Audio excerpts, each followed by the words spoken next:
Hey, okay, so I'm going to show you, I have notes here.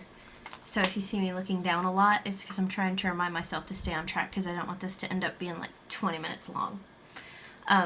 Okay, so what this video is going to be about today is a discussion of why specifically I switched from disposable, normal, society says they're normal, but they're not, disposable menstrual products to cloth and reusable menstrual products. There's several different reasons. And before I get into it, I want to just warn anybody who's maybe not aware of kind of what these stories can include and what I'm going to get into. I had several conditions after I gave birth and a skin condition. And so I'm going to be talking about my actual non-hypothetical genital area. There's going to be discussion of my lady bits in this video. I'm not going to get graphic or anything, but if you don't want to hear that, you might want to look for a different kind of video, because I'm going to talk frankly about those things. So a couple of months ago, I posted a blog about this when I had been using cloth for I think maybe a month or two. And I was so excited about it and the things that had changed for me because of it that I wrote a blog, which is what I do. And I called it Cups, Cloth, and the Wisdom of Hippie Chicks. And I post things periodically when they're advocacy related. I'll find an appropriate Reddit to put it on. And I posted these on some ladies group Reddit boards that I was not familiar with before. And some of them took some serious issue with what I wrote in my blog. So I want to say that maybe in the video my tone will be a little bit clearer, because the things that they were taking issue with were not what I intended. There was supposed to be a tone of humor and they couldn't see it, but on the video I don't think that we'll have those issues. So first of all, I don't think that men should avoid talking about menstruation and the things that their women deal with around them. No, I don't have a problem with hippies. I am a hippie. I think that the people who felt that I was insulting, crunchy mom types, I think the reason they thought that I was insulting them is because they missed the part where I self-identify as a Republican right-wing vegan hippie. They kind of missed that part.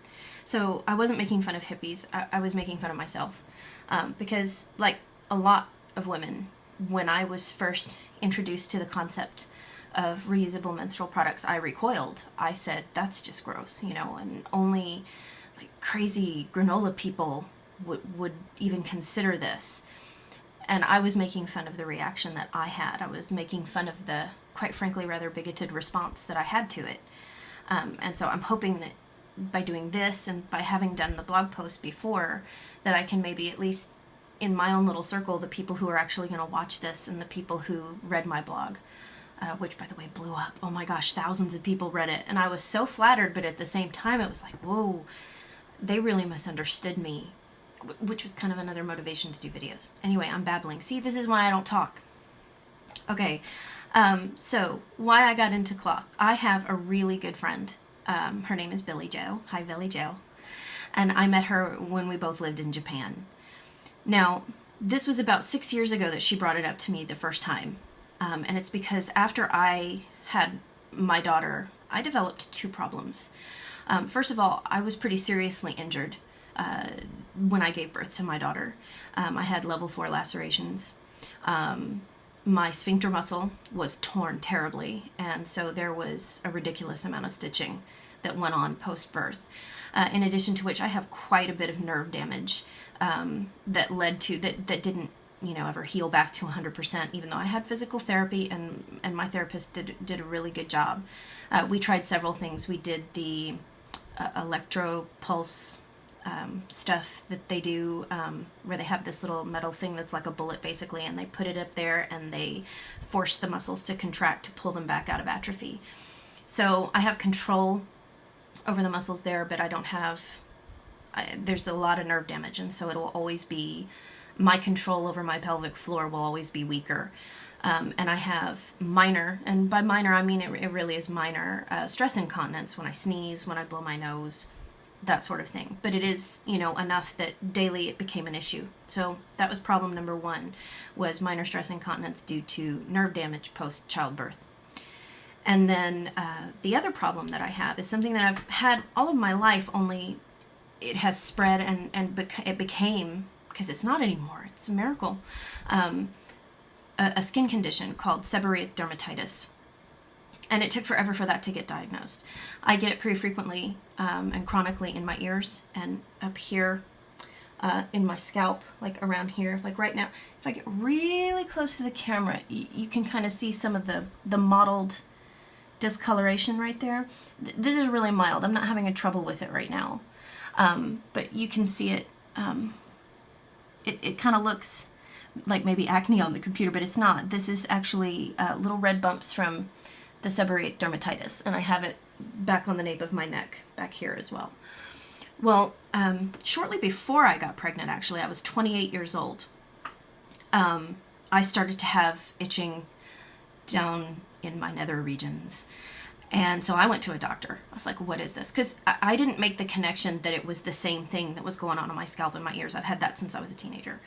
I didn't make a connection that it was the same thing. It didn't look the same. It didn't feel the same. It was just in one tiny little area. And it was completely external. So I went to the doctor and I was like, oh my God, what is this? Please tell me I don't have anything disgusting. And so my gynecologist looked me over. Well, first my GP looked me over, then my gynecologist looked me over, and then they sent me to a dermatologist who looked me over.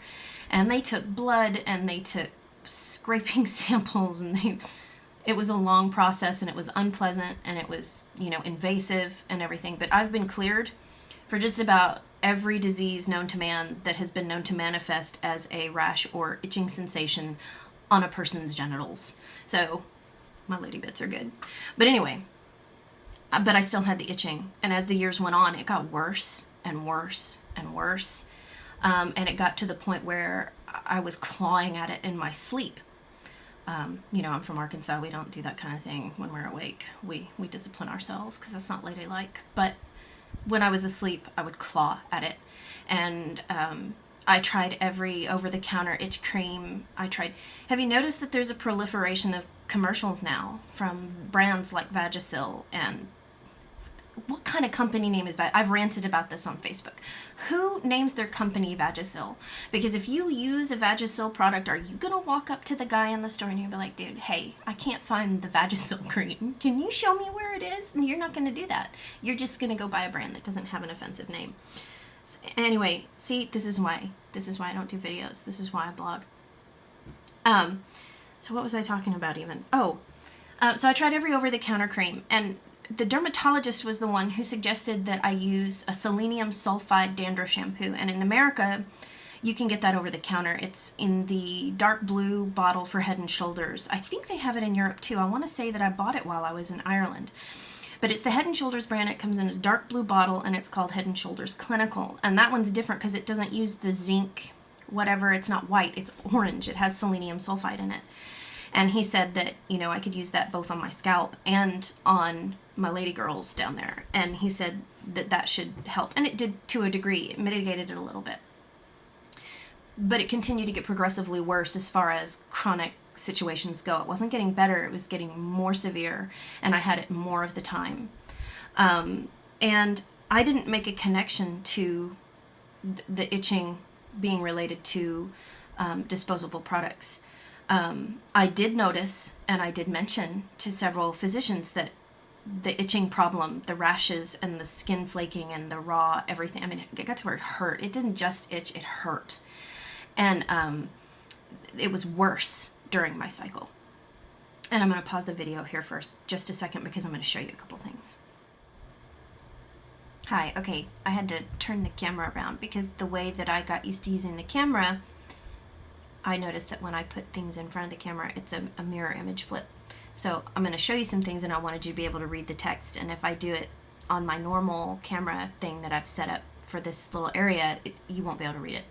So these are the pads that I used. These are real common in America. This is the Poise. Oop, there we go. See, it's hard to do. The Poise brand of incontinence pads. I would wear those daily when I wasn't on my cycle, but they're not very good for catching menstrual flow. They're a squishier, softer pad, and they have a completely different lining on them than menstrual pads do. And so during my cycle, I wouldn't wear those. I would wear these, which are, and I have so many of these left. I need to find somebody, like a homeless shelter or something, that needs a donation. But these are the ones that I would use on my cycle. This Always brand, it's the ultra thin, and the ultra thin have even more crap in them than the, chemical wise to keep it really thin. It's like this gel stuff, and what that's made out of, God only knows. So anyway, those were the products that I used, and of course on my cycle, this was the brand that I used of tampons, and I had to use both in conjunction with each other. And so on my cycle, my itching problem was getting worse. Now we're going to go back to the other camera.